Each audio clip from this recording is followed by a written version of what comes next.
Magsusuot kaya ng ganitong kulay ang tatlo na ito kinalaunan? Kasi yung dalawa, kulay dilaw pa lamang ang suot. Nasa BJMP level pa lamang kasi sila. Pero ang orange po kasi, sinusuot na po yan ng mga nakakulong o person deprived of liberty sa Bureau of Correction na possibly kung magiging guilty ang hatol sa dalawa, si Senator Jinggoy Estrada at Rodante Marcoleta, definitely makukulong po sila sa New Bilibid Prison. Ito kayang si Alan Peter Cayetano, makakasuhan at makukulong din kaya ito? Aabangan po natin yan sa mga susunod na kabanata ng teleseryeng ating sinusubaybayan. Makisig versus Mayumi. Joke lang. Naknanteting talaga mga tol. Oh. Pero yung dalawa, si Jinggoy Estrada at saka si Rodante Marcoleta at iba pa na mga nakakulong ngayon sa mga kinakaharap po nilang kaso, ini-enjoy pa rin naman nila yung presumption of innocence. No? Puntahan na po natin. Ito pong si Alan Peter Cayetano. Mukhang napapadalas na naman ang pagla-live selling ni Cayetano kahapon. Meron na naman po siyang live selling. Mukhang malakas naman bumenta sa mga DDS. Kaso lang, sa ibang mga Pilipino, maliban sa DDS, mukhang hindi po nabibili yung kanya pong mga sinasabi.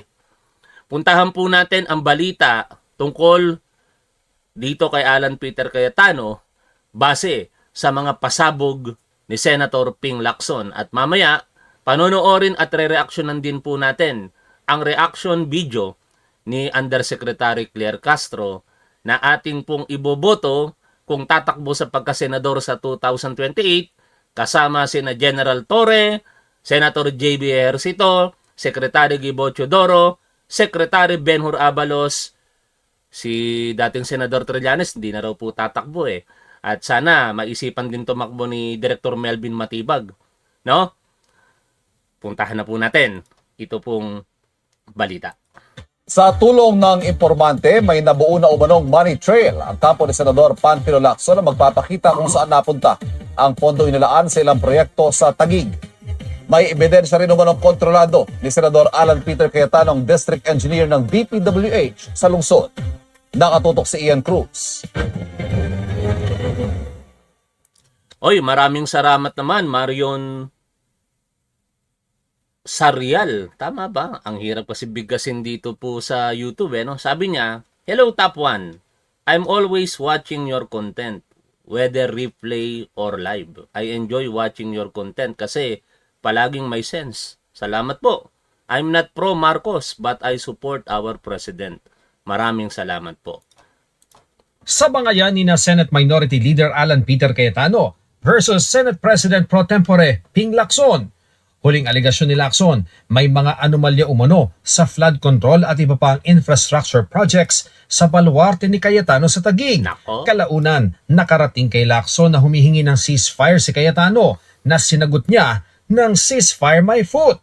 Kaya tuloy daw ang paglalantad niya ng mga anomalya sa Taguig. Pero at least 5 of my colleagues in the majority, inikutan niyang isa-isa at nakikiusap siya. Kung pwedeng tigil na muna, parang ganon. Walang, in so many words, ceasefire. Pero sabi ni Cayetano, hindi naman daw siya humingi ng ceasefire. Hindi niya nga sinabi yung ceasefire. Imposible naman na magsisinungaling si Senator Ping Lacson sa bagay na ito, no, mga tol. Kasi meron siyang 5 senador na binabanggit dito. Tingin ko, kung magkakapit-pitan ng bayag, ika nga, baka banggitin niya yung mga pangalan na yun na di umano'y inikutan nitong si Cayetano para magtrabaho na lamang daw muna sila at iwasan na ang politika. Wow! Porket nasa sentro ngayon sa kanya at siya yung pinaprioritize ni Senator Lacson, iwas-iwas na sa politika? Trabaho na lang? Aba. Pag merong mali, dapat malaman ng tao. Kung totoo naman ang sinasabi mo na wala kang kasalanan, dapat maraman din tao yan. Pero paano malalaman ng tao? Hindi dahil sa kwento ninyong dalawa, kung hindi base sa mga ebidensya. Kung sino ang may ebidensya, dapat yun ang paniwalaan ng tao. sabay inalmahan ang pagkukumpara ng mga proyekto sa Taguig sa ghost at substandard projects sa Bulacan. Yung sinabing we are worse than Bulacan. No, napakalaking ano ba yung pondo sa Bulacan sa isang distrito lang yon, times 5 ba? Kaso sa Taguig. Tapos sa Taguig yung pondo kasama naman diyan mga kalye, kasama diyan mga multi-purpose buildings, school buildings, at sa Taguig makikita nyo gumaganda ang buhay ng mga tao. I really don't mind the investigation. Basta patas lang. Pero sabi ni Lacson, may mga ebidensya raw na magtuturo na kontrolado ni Cayetano ang operasyon at iba pang aktibidad ng Department of Public Works and Highways. Yan ang kaabang-abang, no? Ano yung mga ebidensya na yan na sinasabi ni Senator Lacson na magtuturo sa di umano'y accountability nitong si Senator Cayetano? O DPWH sa lungsod. Kasi pag hindi sumunod yung district engineer, pinapalitan. At saka pinapanakot niya. At nangyayari talaga.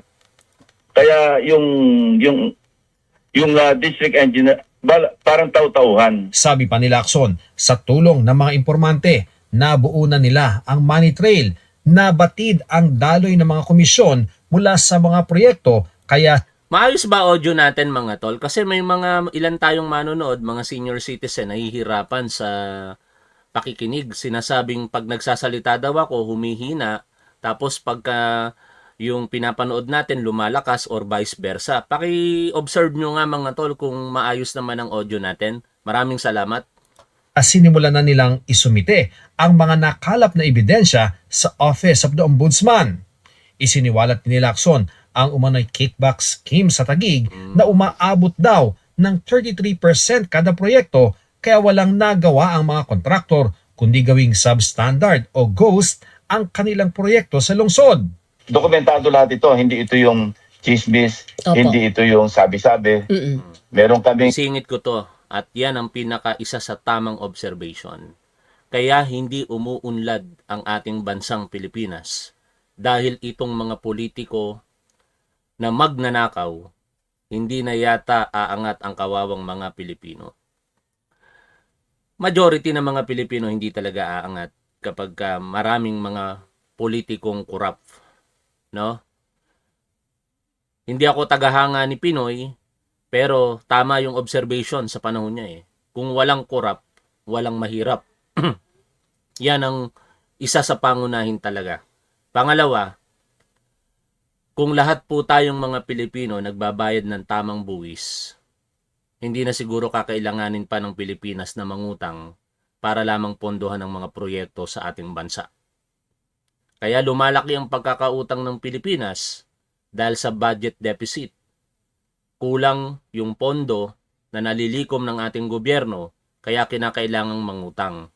For example, kung lahat tayo sa bawat kinikita natin religiously, ibabayad natin ang tax ng tama, malaki talaga maitutulong yan. Kaya para sa akin, korupsyon saka tamang pagbabayad ng buwis, dapat walang korupsyon at tamang pagbabayad ng buwis equals magandang buhay ng bawat Pilipino. Itong mga nangyayari ngayon na nililinis ng ating gobyerno ang korupsyon, kahanga-hanga po ito. At sana magpatuloy po ito, lalong-lalo na kapag natapos yung administrasyon po ng ating Pangulong Bongbong Marcos. Sana yung pumalit sa kanya, anti-corruption talaga, hindi lang sa salita, kung hindi sa gawa. Kasi yung pinalitan ni Pangulo, salita lang, walang gawa. Si Pangulo, ginawa. Marami na pong naipakulong sa panahon niya. O, tuloy po tayo sa pakikinig po dito. contract ID. Kumpleto yon. Meron kaming progress billing. May mga petsa yan. Kumpleto. Ilang larawan ng mga Mabuti naman at maayos po ang audio natin. Maraming salamat sa observation ninyo mga tol. proyekto sa Taguig ang inilabas ng tanggapan ni Lacson para suportahan ang alegasyong may ghost projects din sa syudad ni Cayetano. 4 na magkakahiwalay na slope protection projects na na-award sa 4 na magkakaibang contractors. Lahat daw ito pinalabas na nakumpleto, nasingil at nabayaran gamit ang parehong geotag photos bilang patunay na natapos ang infrastructure project. May inilabas din ang tanggapan ni Lacson na sample ng progress billing report ng 2 kontraktor na magkapareho ang litrato. Pero ang petsa ng report ng Contractor A ginawa noong March 31, 2025, habang June 16, 2025 naman sa Contractor B. Kino-compute pa raw ng grupo ni Lacson ang kabuoang halaga ng pondo na ginastos ang proyekto dahil marami pa raw silang nadidiskubre. Sabay sabing Tama yung observation nyo. Top 1, yung mga ordinaryong mamamayang Pilipino ang nagbabayad ng tamang tax. Yung mga mayaman, nagbabayad ba sila ng tamang tax? I do not know. No? Pero isa po yung pinakatama dyan, yung mga withheld po ang tax. Definitely. Ito po yung mga nasa middle class sa ating society. Mga supervisory, managerial position, no? Na nasa mga kumpanya, ang sinasahod ay above doon po sa 250,000 kada taon na threshold. Pag ikaw ay sumasahod ng mahigit sa 250,000 pesos, kasi ngayon binabalak pa lamang iakyat yan sa 350,000, hindi ka makakatakas sa tax mo. Kaya religiously, binabayaran mo talaga yung tax mo whether you like it or not. Kami na lang mga content creator, mga tol eh. Sino sa mga content creator na pinapanood ninyo ang tingin nyo nagbabayad ng tamang buwis? Sagutin nyo po yun? No? Sa amin na lang. Hindi lang sa politika. Ang dami-daming content creator, hindi politika tinutukoy ko lang dito. Baka 100 of thousands meron tayong content creator dito sa Pilipinas na kumikita ng significant amount. Isipin ninyo, kung sila ay nagbabayad ng tamang buwis, magkano ang i-generate na income nun sa gobyerno.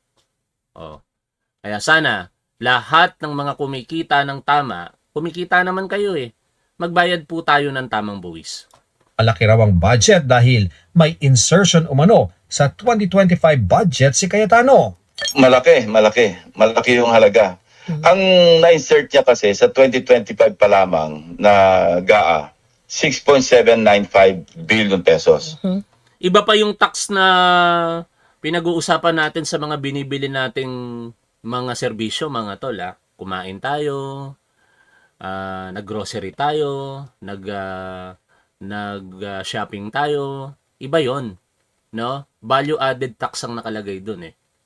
Tapos doon sa mga may bisyo, excise tax. Yung income tax ang pinag-uusapan po natin dito. Kasi doon sa mga groceries, sa mga shopping na yan, o pagkain, wala kang takas dyan dahil may tax talaga yan. Pero yung income tax natin, yun yung marami sa paniniwala ko na hindi po talaga nagbabayad ng tamang buwis. No? Umiiwas kasi ang sakit nga naman.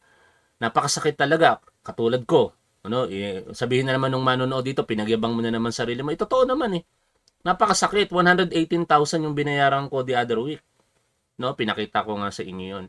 Instead na mapupunta na sa pamilya ko, binayad ko pa sa gobyerno, di ba? Kaso lang tungkulin talaga natin yun eh. After all, yung service and protection na nare-receive natin sa government, yun yung kontrata natin eh. Sa pamahalaan, ano, na sana lagi tayong safe, lagi tayong secure. In return, ibigay natin yung tax due natin.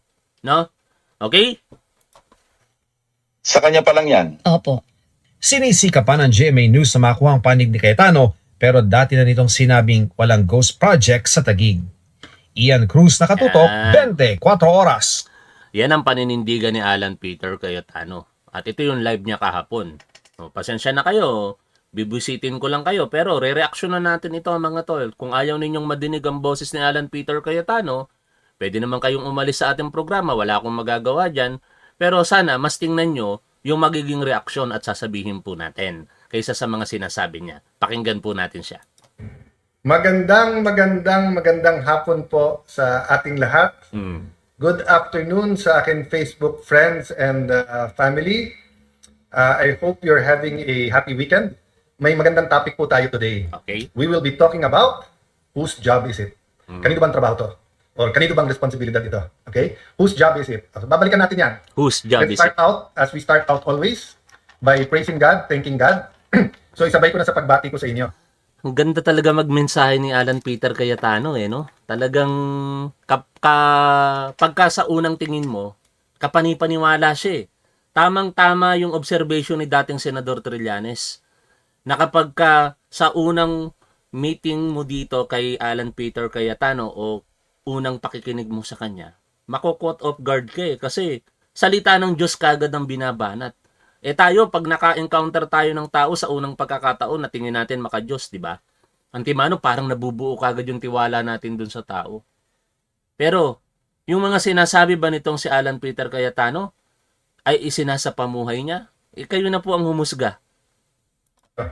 Lord God, I thank you for Filipinos who are in Luzon, Visayas, Mindanao, sa ating hardworking Filipinos who are all around the world, taking care not only of themselves, but they're taking care of their family, and they're also fueling our economy. Lord, we thank you not only for the blessings, we thank you for all the struggles. So tandaan po natin Mukhang maganda naman yung mensahe na yon. Total Sunday ngayon. Pasalamatan natin ang ating Panginoon. yun. Kailangan magpasalamat tayo sa Diyos sa lahat ng pagsubok, pag-usig, struggles natin. It's meant to make us even stronger. So watching from Hong Kong, si Mayo Nice, Tapwa, nasa magkano naman ang isang t-shirt na business natin? Kukuha sana ako ng isang XL, Luis Antalan Peria, from California. 650 po yung premium eh. Kaso lang, Luis, tol, mukhang hindi po praktikal. Kasi pag pinadala po namin dyan sa Estados Unidos, yung t-shirt, baka abutin po ng 4 to 5,000 yung halaga ng shipping. Kaya parang bumili ka po ng ordinaryong t-shirt na ang halaga 5,000 pesos. Eh, kung sakali na lamang po makapagbakasyon kayo dito sa Pilipinas, pwede naman po tayong mag-communicate muli, doon na lamang po kayo bumili.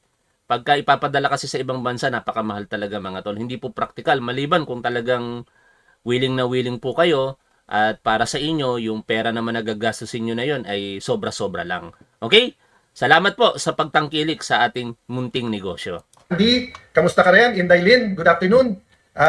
De Dumo, Male, Yao, Arl, Nimpa, De Guspas, hello ulit. Thank you for being Hoy, may DDS, Sunday na Sunday, may nanonood sa atin. No, talaga nga naman, yung katangahan talaga ng mga DDS na ito, umiiral na naman. Di ka ba nakikinig kay Alan Peter Cayetano? Salita na ng Diyos ang sinasabi, eh. Katangahan pa rin ang pinapairal mong DDS ka. Salamat sa panonood mo, tatanga-tangang DDS ha. consistent sa ating pong vlog at pangangamusta dito po sa Ang tagal mo naman simulan, whose job is it? Simulan mo na. Facebook. Harry Viduya, Romel Guevara. Magandang hapon sa inyo. Shoutout. So let's always start with a great May news. mga shoutout na si Alan Peter Cayetano. Vlogger na vlogger talaga ang datingan ha. Ha? Shoutout talaga. Start. Alam ko po na kapag may problema, family problems, relationships, lalong-lalo po pagka mayroong may sakit, ang taas ng presyo ng kuryente ngayon, so kung panahon magbayad ng bill, end of the month, start of the month, so nakuha yung sweldo pero hindi pa nabibilang, ubos na. Challenges cannot be underestimated. You know what? One thing I learned, kasi nag-start ako bilang konsihal before becoming congressman, senator, speaker, secretary of foreign affairs, and senate president. And then, person of deprived of liberty. Nag-start daw siya mga tol bilang konsehal. Syempre, naging mayor. Naging mayor ba siya? Congressman, senator. Nakalimutan ko kagad yung sinabi niya. Tapos, DFA secretary, speaker of the house, senate president. Ang susunod kaya, person deprived of liberty. Sino ang gusto na si Alan Peter Cayetano ay maging PDL? I-comment nyo nga mga tol ang inyong kasagutan. Gusto nyo bang maging PDL or person deprived of liberty? Itong si Alan Peter Cayetano? Paki-comment nyo po dyan sa chat area. President, bilang mga konsihal, ang kaibahan kasi, walang problemang maliit. Di ba? So, for example, minsan pag nasa Senate ka, parang may hingil sa'yo ng tulong for tuition, o kaya meron siyang may sakit na kulang yung pang-opera, kulang sa gamot. It's always important, pero minsan may tendency yung ibang, let's say, senators to say na, total, ako nagpasa ng PhilHealth bill, o kaya naglagay ako ng napakalaking pondo sa DOH, so hindi ko man matulungan ng husto yung isang may sakit, natulungan ko naman kayong lahat, di ba? Or minsan pag speaker ka, napakalaking pondo, napakaraming batas na naayos mo. Pero yun nga, pag ikaw ay kagawad, konsehal, barangay captain, even mayors of municipalities na konti yung pondo, walang maliit at malaking problema eh, di ba? So for example, yung isang nasa burol na hindi mailibing yung kanyang kamag-anak, for him or her, that is the biggest problem in the world, di ba? Kung nanay mo o asawa mo kailangan ng chemotherapy at kulang, hindi mo naman intindihan yung pondo ng PhilHealth o yung kalagayan ng healthcare sa buong Pilipinas. Ang pinaka-importante sa iyo, yung paano mapagamot yung kamag-anak mong may sakit, di ba? So, yun po ang isang benefit ng nakapag-local at nakapag-national. Mababalance mo na, yes, the higher your position, the more you can do, but the more na nasa grassroots ka, the more na alam mo na every single problem is a big problem. So the question is, whose job is it? So let me go back in time. Alam niyo po, nung dumami yung Christian sa period po ng Rome, Sige, di ba sa sige. Rome, Mukhang mabait naman yung kanyang live stream mga tol eh. Kaya iwanan natin yan. No? Puntahan na natin yung vlog ni Undersecretary Claire Castro o live stream niya kagabi. Kasi pagka mga ganyan naman na sinasabi, wala naman akong against dyan. After all, kumbaga, pag binigyan ka ng maganda, tanggapin mo. Huwag mong tatanggapin yung masama. Higit sa lahat, huwag mong ikakapamuhay yung masama. Kaya okay lang yan, sige lang. Kaya dito na tayo, no? Ano ba yung observation ni Yusek Claire sa posibleng kaharaping kaso nitong si Alan Peter Cayetano? Ang titulo ng kanyang live stream kagabi ay Ebidensya ng Korupsyon laban kay Senator Alan Cayetano sa Taguig Projects. Sapat na? Panoorin, pakinggan, reaksyonan po natin itong live stream o vlog ni Yusek Claire. Okay, let's go. Okay. Dito sa topic na to, di ko alam kung, siguro naman, ano ba reaction? Binabasa ko ng konti itong galaw ni Senator Alan. Cayetano. Kasi, andas kasi may interview nitong si Senator Lacson. Tapos, mga ka-clear, di ko alam kung talagang iniiwasan ba ni Senator Alan ang interview. Dapat tinatawagan siya, di ba? Pero parang nakikita ko lang batang helmet. Yeah, di ba? Thank you, batang helmet. Parang nakikita ko lang Shiro, parang puro FB live lang si Senator Alan. Parang di ko siya nadidinig na nagpapa-interview. Di ba? Meron ba? Pakiano nga ako, di ko siya nakikita talaga, hindi ko siya nadidinig. Ayaw. Wait. Ayaw ho, magpa-interview. Sinabi bang ayaw magpa-interview talaga? Totoo ba to? Hindi, I mean, ayaw ba niya talaga? May sinabi ba siya? Inibita ba siya o hindi? Kinukuhanan siya ng panig. Ayaw ni, yun. Elon Musk, Ben Sear. Oo, di ba? Yun. Kasi, tinan nyo, ang madalas na nadidinig si Senator Lacson. Di ba? Pero, ako, sa akin lang naman kung wala namang issue si Senator Alan Cayetano, parang kailan naman magpa-interview sa akin? Kasi para ma-counter niya si Senator Lacson. Problema, parang nagka-counter itong si Senator Alan Cayetano sa FB Live lang. Tapos paulit-ulit lang naman yung sinasabi niya. Di ba? Paulit-ulit yung sinasabi niya na, syempre, unahin niya muna yung kalagayan ng mga kababayan natin, na mahihirap, hirap na hirap kumain, walang pagkain. Bakit ganyan ang praising ngayon itong si Alan Peter Cayetano? Bakit yung mga pinanood natin kani-kanina lang ay mga magagandang salita?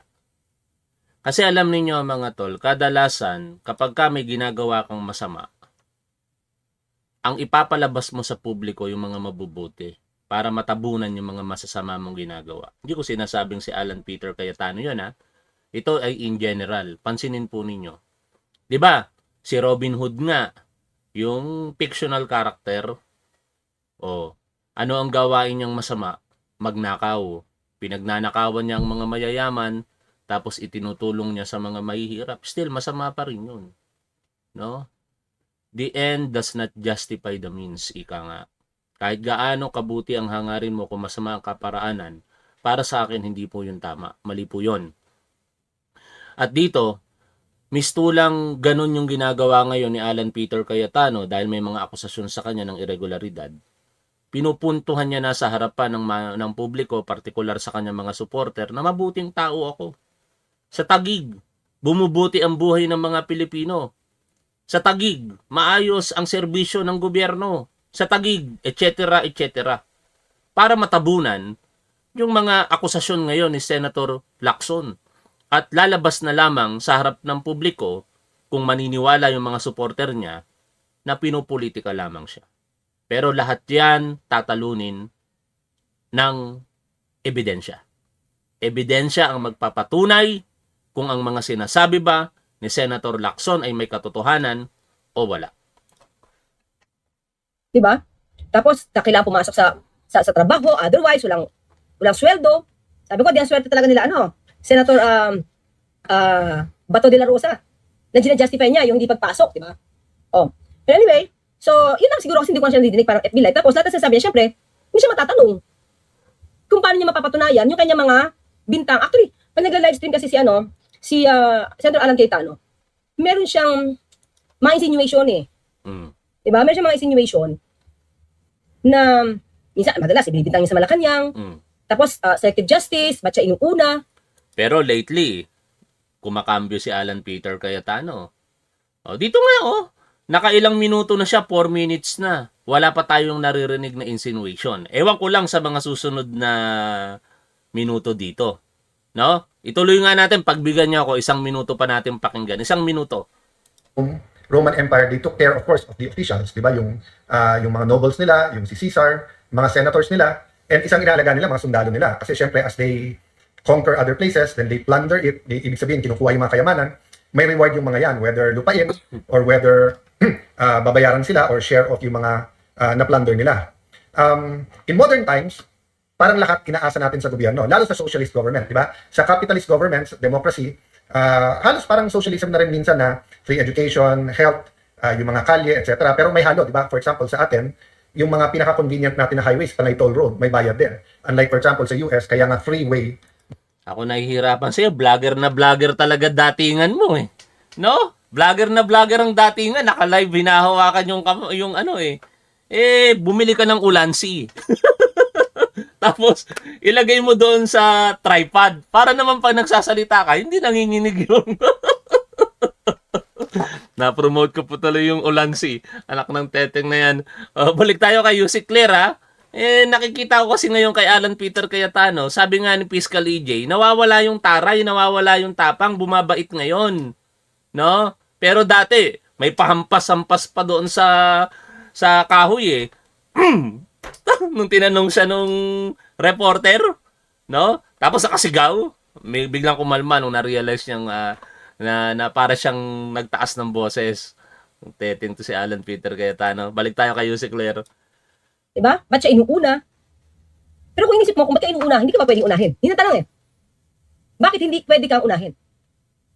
So, minsan isipin mo, kaya ba gusto nyo na hawak yung blue ribbon? Kasi kung ano man yung issue nyo, hindi siya mabibring up. Diba? Siya mabibring up. Pero may punta natin ito mga clear kasi marami nang nakuha na ebidensya ni Senator Lacson at lumalabas mga clear. Nako, excited talaga ako dyan. Nasa ombudsman na yun Pero hindi kasi natin makikita yung sa ombudsman, kaya mas excited ako sa Blue Ribbon hearing Pagka natuloy na yung Blue Ribbon hearing kaugnay niyan, makikita natin sa publiko yan dahil ilalive ng Senate Ang problema, hino-hostage ng minority mga tol. Ayon kay Senator Erwin Tulfo, mistulang hino-hostage ng minority yung constitution ng Blue Ribbon Committee. Ayaw nila makipag-cooperate. Pag hindi nabuo yung members nun, hindi magkakaroon ng lehitimong hearing ang Blue Ribbon. Baka ang mangyari lang katulad nung nakaraan na anong tawag yung parang meeting lang tawag nila. Merong eksaktong term, di ko maalala Hindi siya lehitimong hearing ng BRC dahil hindi pa nga constituted ang BRC. Anyway, balik na po tayo dito. Na walang pwedeng gawin. Consultative meeting, no? Naalala ko na. Yun po yung tawag doon sa naging pagdinig ng Blue Ribbon Committee nung nakaraan. Consultative meeting, hindi po legislative hearing. Sa Taguig City nang hindi dadaan kay Senator Alan Cayetano.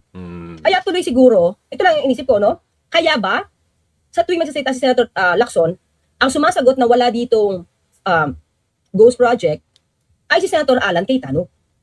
So tama ba yung... Ito yun yung interview kay Senator Lacson Puntahan natin to mga tol. Nasa ating linya na po mga kapuso para malaman natin ang ilan sa mga detalye ng sinasabi mga Ghost Project daw sa lungsod ng Taguig. Nakakaano yan? Sabi nga, delicious details. Gusto ko malaman yung delicious details. Delicious and delicious. Mali daw tsaka delicious. Nasa linya na natin si Senator Panfilo Lacson. Senator Ping, magandang umaga, si Joel Sueng. Good morning po. Magandang umaga Joel, magandang umaga Weng. Magandang umaga sa ating lahat. Opo, yung pinakabagong nailagay po ninyo doon sa inyong X account, Ceasefire My Foot. Ano ba ang basis kung bakit niyo po ito nilagay? Kasi tinatanggi na ho ni Senator Alan Cayetano na siya daw po humingi ng ceasefire. Yan na nga yung tanong ko sa aking mga kasamahan. Nung nag-caucus kami last Wednesday, after ng aming session. Kasi after ng session, may caucus kami, may fellowship kami, mga majority. So, na-bring up yan na merong sinabi na kung pwedeng ceasefire muna, magtrabaho na lang. Ang unang tanong ko nga may sincerity ba? Yun ang unang tanong ko na hindi rin lang masagot. So, ito na nga yung lumalabas. Nasaan yung sinceridad? Kung nag-offer ka ng ceasefire, pagkatapos sa unang pagkakataon, pinagkakatanggi-tanggi mo. Yun na nga yung tanong ko sa kanila. And I'd rather believe yung mga kasama ko sa majority than kung sino yung tumatanggi. Dahil alam mo, nagsimula ito Wednesday last week pa na after nung aming impeachment trial. Remember, wala pa kaming session noon After ng impeachment trial, inisa-isa niya, inikutan niya na yung aking ilang, hindi ko na babanggitin ng mga pangalan dahil wala akong permiso para banggitin. Pero at least 5 of my colleagues in the majority, inikutan niyang isa-isa at nakikiusap siya kung pwedeng tigil na muna, parang ganun. Walang, in so many words, ceasefire. So nung na-bring up yan, napag-usapan, very informal ang aming pag-uusap sa kami, mga members ng majority bloc. Pero nag-intensify itong overture na ito Monday and Tuesday. Talagang, at saka nakapokus sa isa ng naming kasamahan. So Wednesday, sa focus namin, among other topics, yan ang unang tinake up noong mismo pinagsabihan. Yan ang unang kong tanong, may sincerity ba? Makikita natin kasi, alam mo, pagka ganyan, nag-offer ka, magpakita ka ng asabi ko pa nga tingnan natin, kung makapagpakita sa Madali lang naman malaman kung may sincerity o wala itong si Alan Peter Cayetano. Tingnan na natin kagad yung kanyang history. Di ba? Mismo ngang boss niya at kaalyado niya, hindi niya tinupad yung kanyang mga sinabi. Naalala nyo, nung pinagkasundo sila nitong si Rodrigo Duterte bilang kung sino ang magiging speaker sa House of Representatives? Term sharing. Umagri silang dalawa. Siya ang nauna. Tapos nung papalitan na siya ni Lord Alan Velasco base doon sa agreement, ayaw niya nang bumaba. Yun yung mga ganong sitwasyon ng wala talagang sinseridad. Higit sa lahat, walang isang salita o delikadesa. Inulit niya pa yan nitong naging Senate President na siya. Sabi niya kay Secretary John Vic Remulla ay kay NBI Director Melvin Matibag, protective custody si Bato de la Rosa. Si-secure nila si Bato de la Rosa. Anong nangyari kinalaunan? May 13, madaling araw. O May 14 ng madaling araw. Nakatakas si Bato de la Rosa. Tinulungan ni Robin Padilla. Tapos, denial to death pa siya. Nalaman niya lamang daw mga afternoon na. Maniwala tayo doon. ng good faith, saka tayo mag-desisyon kung bibigyan ba natin ng pansin o ng puwang yung kanyang ino-offer na tigil putukan, magtrabaho na lang. Yan ang kanyang mga dialogue. Magtrabaho na lang tayo bilang Senado. Una-una, sino ba nang gulo sa Senate? Kaya nagkaganyan-ganyan. Okay, nung isang araw kausap natin si Senator Erwin, di ba? Oo, yes. Binabanggit din niya na para bagang meron daw nagpapadala ng mga feelers na Huwag na ituloy. yung Investigasyon. ng Senate Blue Ribbon doon sa mga anomalya sa flood control. Although nagugulat daw siya sa ganung klase ng mga payag dahil sabi ng minority, gusto nilang maimbestigahan yung flood Diba? control. Oo. Pero ngayon, Ayaw na. ayaw na raw muna. Oo. Sige nga ho, ano bang issue tungkol po doon sa mga ghost projects sa lungsod ng Taguig? Bigyan nyo nga ho kami ng konting detalye po doon. Una-una, bigyan ko muna ng puna yung sinabi niyo tungkol yung sinabi ni Senator Erwin. Opo. Nung Lambos interview sa Senate, ano sagot niya? Nitong tao na sinasabing nakikiusap o sino man nakikiusap na wag na munang ituloy ang Blue Ribbon committee hearings. Tinanong siya, alam mo sagot niya? Do you believe them? Okay. Nasaan yung sincerity? Anyway, tuloy na tayo sa sunod na topic. Okay. Ano mga anomalya? Opo. Marami. Ayan na, ayan na. Ano na po yung natuklasan ninyo, Senator Ping? Sa ngayon, meron kaming 5 case studies. Kasi kami, pag pinagtatrabaho ko yung staff, ihiwa-hiwalay nyo yung bawat pamamaraan ng pandarambong. Kasi may mga variations Hindi naman pare-pareho yung sistema, hindi pare-pareho yung scheme. Iba-iba yan So nakalima kaming case studies. Dokumentado lahat ito, hindi ito yung chismis, Opo. hindi ito yung sabi-sabi. Meron kaming contract ID. Kompleto yun. May mga contract ID sa bawat proyekto. Meron kaming mga vouchers. Meron kaming progress billing. May mga petsa yan. Kompleto. Ang isang sistema ginagamit, yung photos, halimbawa, natapos ng proyekto ng isang taon. Siyempre, para makasingil yun, may kasama mga photographs yan para ipakita yung progress kada progress billing actually may retrato yan Para sa Bulacan. Kaya naisip ko, ito na ba yung template talaga ng mga district engineering offices sa buong Pilipinas? Oo nga pala, sa Seven Samurai, napakagaling ni Ayala, mga tol. Ano na siya? Finals ng... Si Pegula ang kanyang kakaharapin. Isingit nga natin ito, mga tol. Ito yung naging interview kay Alex Ayala. Saan na ba banda yun? Ito. She's back. Alex Ayala joins us at our desk once again after a superb win over Naomi Osaka. Balikan natin sandali ito, mga tol. Congratulations kay Alex Ayala. Yan.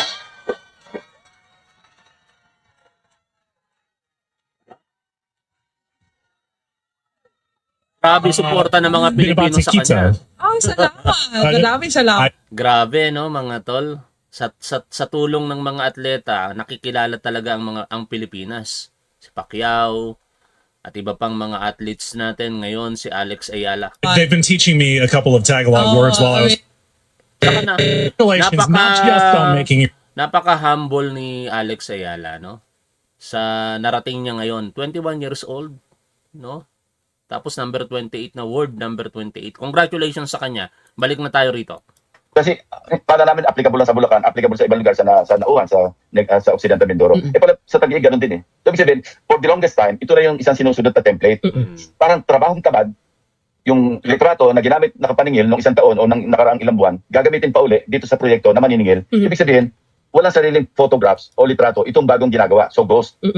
And makakasingil, siyempre, isa-sign off ng mga opisyalis ng DPWS sa district engineering offices na yon. So yun ang isang pamamaraan kung paano sila nakakadaya at nakapagpalusot ng mga ghost projects. O yan ha, sinabi ni Senator Lacson. O balikan natin si Yussi Claire. Ano yung observation niyo sa mga ebidensya na yan?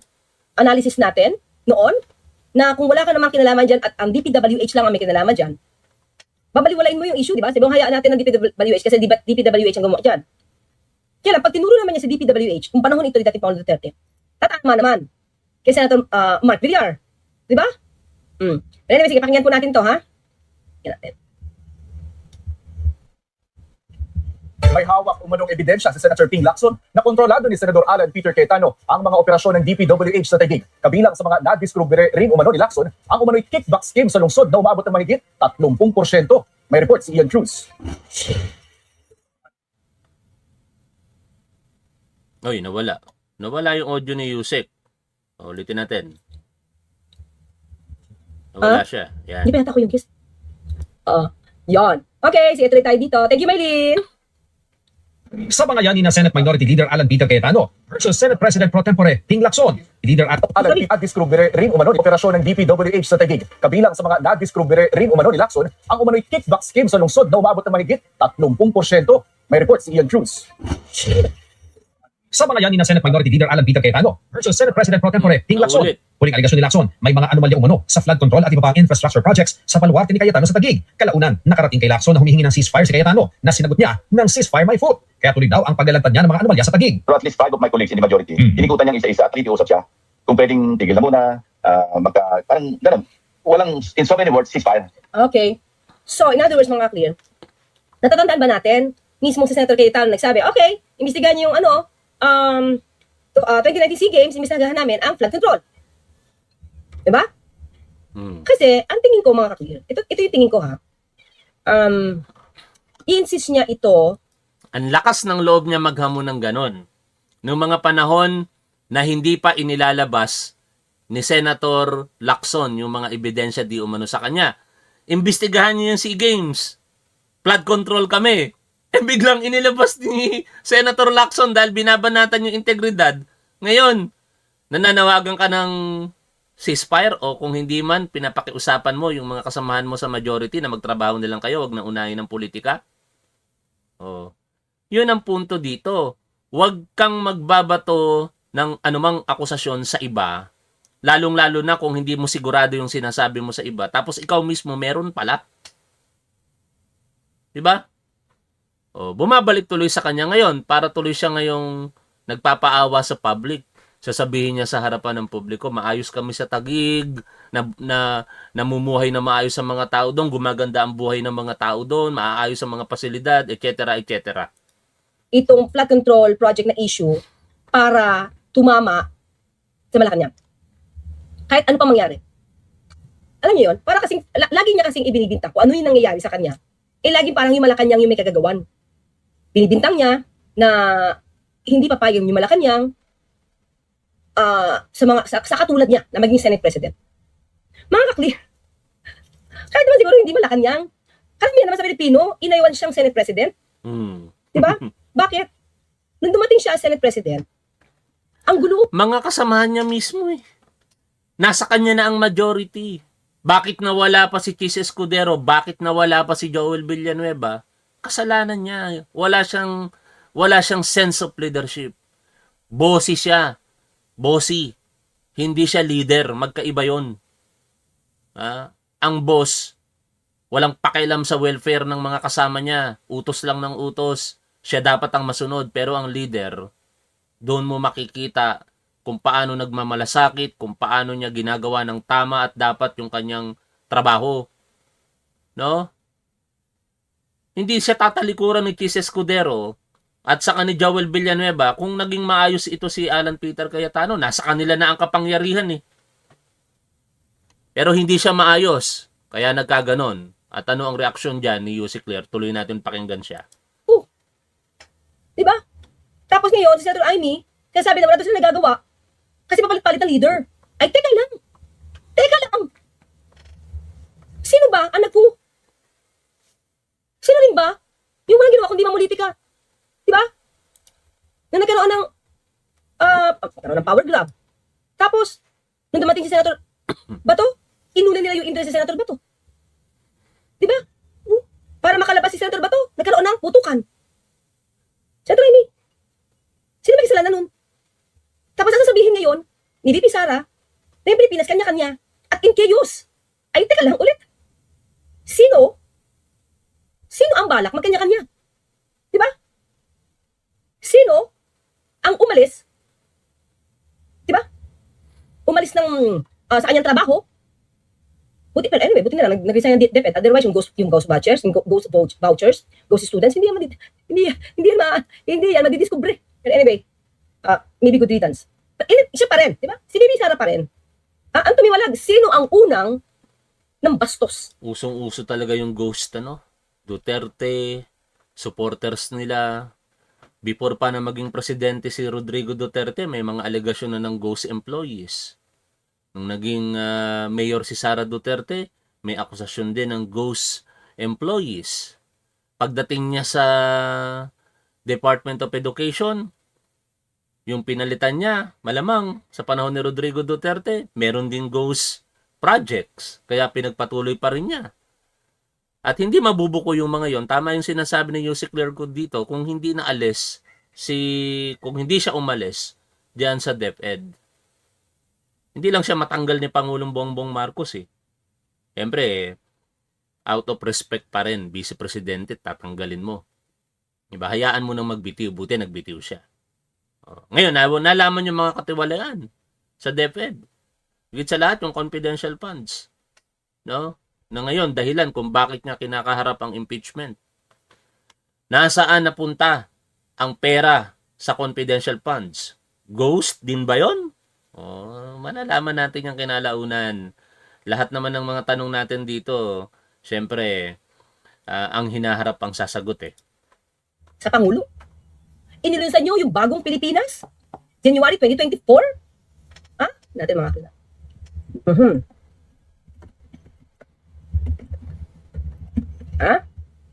Dumalo siya doon eh. Nilaunch ang bagong Pilipinas. Di ba, dumalo siya doon, pero hindi niya man lang inantay si Pangulong Bongbong Marcos. Pakabastos, di ba?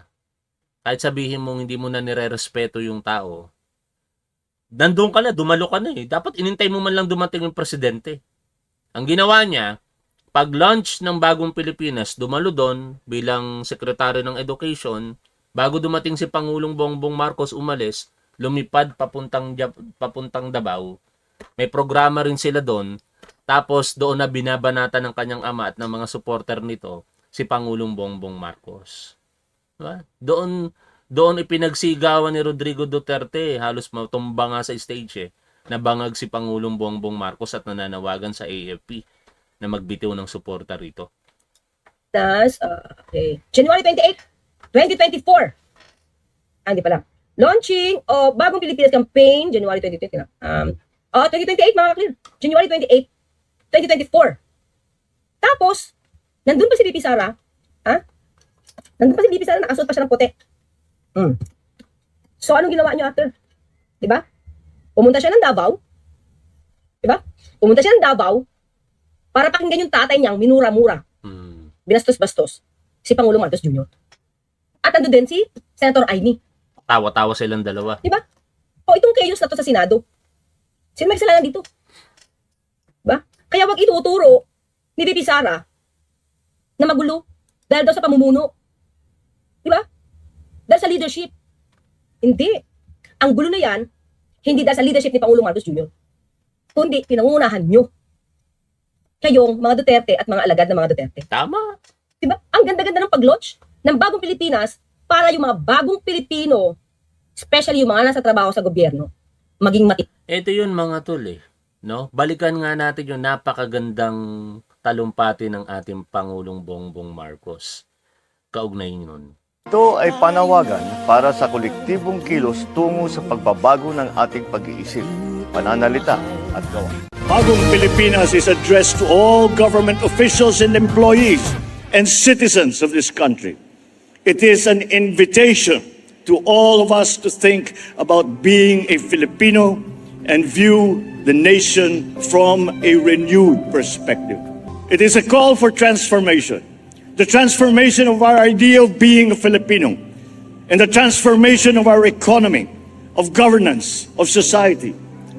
Bagong Pilipinas transcends this administration. Ito ay hindi pagtakip sa kung anumang mga kakulangan ang meron. Ito ay imbitasyon sa bawat isa na kabahagi ka sa paghahanda at pagpapaganda ng ating bansa. Malaki ang inyong maitutulong, mahalaga ang inyong ginagawa. Ang disiplina, pagiging mahusay at magaling sa kanyang-kanyang larangan at pagmamahal sa bayan. Ito ang mga sangkap ng isang makabagong Pilipino na ating isinusulong. Ngunit hindi lang ito ang mensahe ng bagong Pilipinas.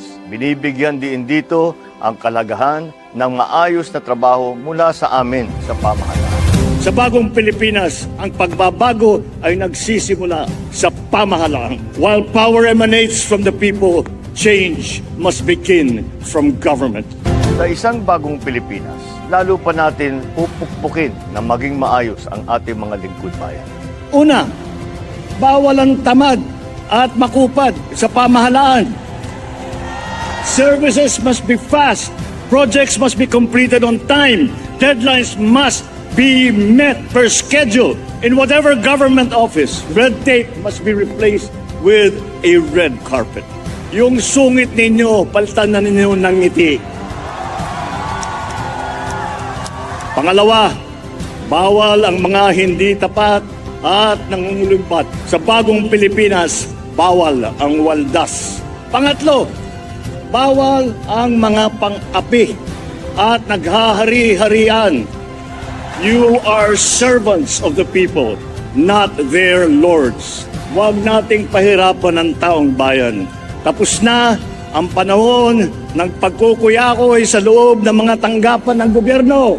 Ang tagumpay ng panawagan na ito ay nakasalalay sa ating pagkakaisa. Sa isang bagong Pilipinas, walang puwang ang mga paninira at paghahatakang pababa. Unahin natin ang ating bayan. Magbago na tayo dahil walang bagong Pilipinas kung walang bagong Pilipinas. Sa bagong Pilipinas, may pag-asa ang lahat.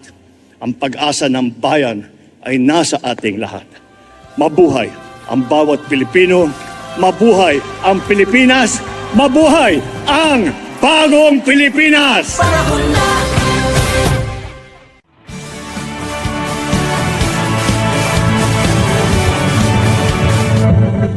Di ba?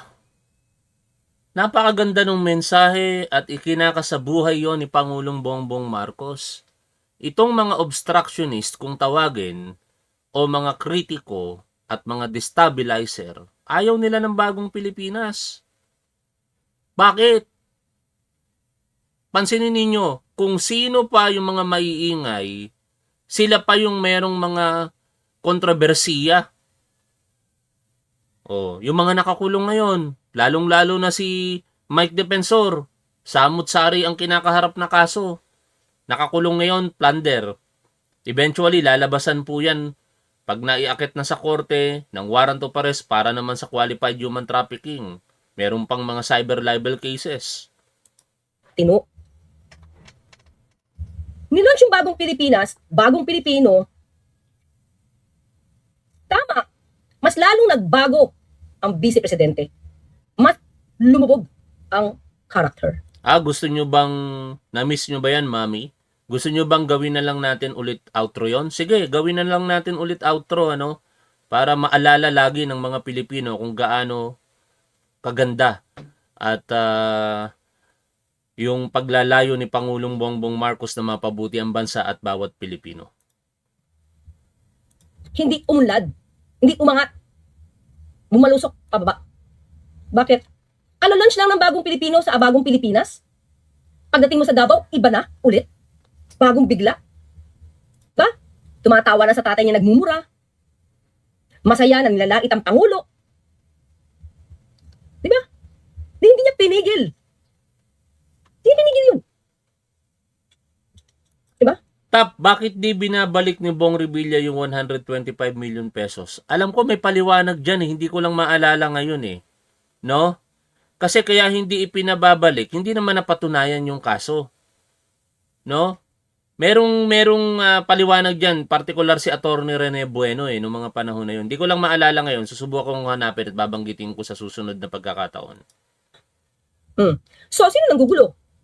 Kung tumatahimik na kayo at hindi kayo masyadong agresibo sa pagkuha ng posisyon mula sa Pangulo, mag-alat Gloria 2.0, tahimik naman ang bansa. Kayo lang naman yung magulo. Kaya huwag may papahid yung weak leadership. Teka lang, pagkatapos ba mga kakli, sige tell me, pagkatapos ng Paxilik? Sino yung weak? Sino yung weak? Pagkatapos mong ipakita, di lang sa amin ha? O, eto na. Tinanong ko kay ChatGPT. O, ito po sagot. Ayon po sa katanungan ninyo, sino yung nagtanong kanina? Si Marilyn Abalya. Tinanong natin kay ChatGPT, bakit hindi binabalik ni Bong Revilla yung 125 million pesos kaugnay ng pork barrel case niya dati? Ang maikling sagot ay pinagtatalunan kung sino ang legal na obligadong magsauli ng 124.5 million pesos. At dahil sa naging desisyon ng Sandigan Bayan at sa mga sumunod na interpretasyon, hindi basta masabing tumatanggi lamang si Bong Revilla na magbayad. Narito ang konteksto. Noong 2018, na-acquit si Bong Revilla sa kasong plunder dahil sinabi ng Sandigan Bayan na hindi napatunayan ng prosekusyon beyond reasonable doubt na tumanggap siya ng kickbacks. Sa parehong desisyon, nahatulan sina Janet Napoles at Richard Cambe at lumabas sa dispositive portion na ang mga accused ay solidarily liable na magsauli ng 124.5 million pesos sa National Treasury. Dahil dito, nagkaroon ng debate kung kasama ba rito si Revilla. Kasi solidarily eh. Ibig sabihin, kung ikaw ay na-convict, bayaran mo yung inuutos ng korte. Kung hindi ka na-convict, paano ka magbabayad? Yun yon. Iginiit ng kampo ni Revilla na hindi siya kasama sa obligasyong magsauli dahil ayon sa kanila, sa ilalim ng Article 100 ng Revised Penal Code, ang civil liability ay nakakabit sa criminal liability. Dahil na-acquit siya, ang pananaw nila ay sina Napoles at Cambe lamang ang dapat magbalik ng pera.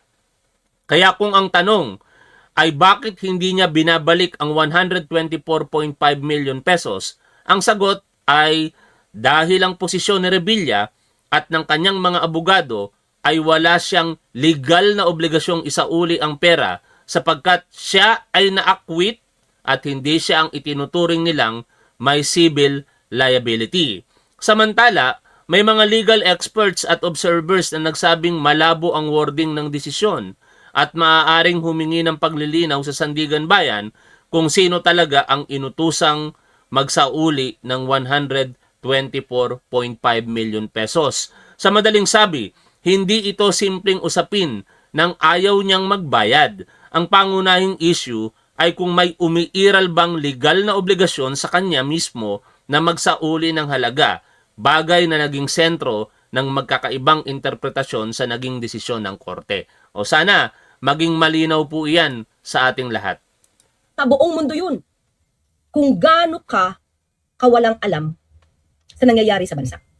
Ang inaalam mo lang yung nangyayari sa iyo, sa pamilya mo. Clear? Diba? Ang tawag nga dyan is news illiteracy. Vice President at that, you're not updated with what is happening in your surroundings. Kaya kahapon sa balita ng Billionaire News Channel, 'di ba? Binanatan siya ni Professor Araw eh. Balikan po natin yung balita ng Billionaire News Channel kaugnay nun, mga tol. No, sandali lang ito. Baka raw panahon na para mag-back to school si VP Sara matapos siyang tumangging magkomento kaugnay sa Paxilica. Yan ang payo ni UP Diliman Professor Danilo Araw sa Vice Presidente, kasunod din ng kanyang pagpuna sa mainstream media.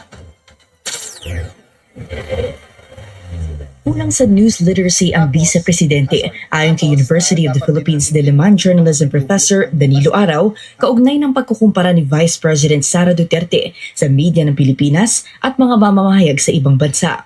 Natanong kasi si VP Sara ng isang kilalang Duterte allied content creator kung ano ang tingin niya sa umano'y nakasanayan na ng mainstream media na pasamain ang mga Duterte sa balita. Sinabi ng bise na kung hanggang ganito lang daw ang kakayahan ng Philippine media, walang kaunlaran sa bansa. Napakalayo ng kalidad ng journalism sa ibang bansa ikumpara mo sa atin sa Philippines. Kaya ka binabanatan ngayon ni Attorney Wilfredo Garrido eh. Puntahan natin yung post niya. Naalala ko lang bigla. Nakita ko to kanina eh.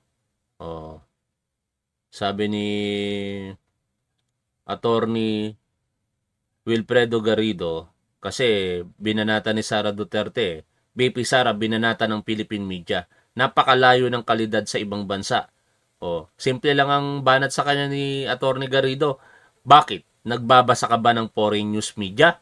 New York Times, The Economist, Wall Street, Journal, Paxilica? Di mo nga alam. Tapos magkukumpara ka pa ng foreign media or journalism sa Pilipinas. Tama si Attorney Garrido. Paxilica nga, di mo alam. Balik tayo dito kay Professor Araw. Pilipinas, nakita nyo ang example kung paano maglahad percent ng balita ang ating media outlets. And unfortunately, kung gagawin talaga natin araw-araw na Diyos ang pera, wala talagang pagbabago na mangyayari sa ating bansa.